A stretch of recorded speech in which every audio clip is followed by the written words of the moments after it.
আসসালামু আলাইকুম, সবাই কেমন আছো? আশা করি সবাই ভালো আছো। বাইরের আওয়াজের জন্য আই এম সরি। তো এই তো চলে গেলাম রেস্টুরেন্টে। এটা আমার খুব প্রিয় একটা জায়গা, এখানে আমরা প্রায় যাইতাম। তো তারপর এখানে যাওয়া হয় না, এক কাপ চায়ে যাওয়া হয় বেশি। তো যাই হোক, অনেকদিন পর এখানে আসলাম। খাবারের মানগুলো কিন্তু ভালোই ছিল। তো দেখো, এখন এটা অনেক বড় করছে, আগে এত বড় ছিল না।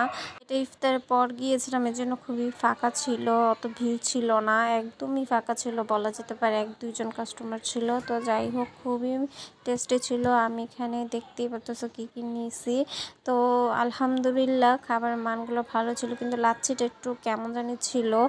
আর বাকিগুলো সব ভালোই ছিল। অনেক দিন পর আসছি, এই জন্য আরও বেশি ভালো লাগতেছিল। তো সবাই কিন্তু আমাদের পরিবারের জন্য দোয়া করবা। আর ফেসবুক থেকে দেখে থাকলে অবশ্যই ফলো করবা, আর ইউটিউব থেকে দেখে থাকলে অবশ্যই সাবস্ক্রাইব করে দেবা। তো এই তো টাটা বাই বাই, বাসায় চলে যাচ্ছি। আমার ছেলে তো মহা খুশি।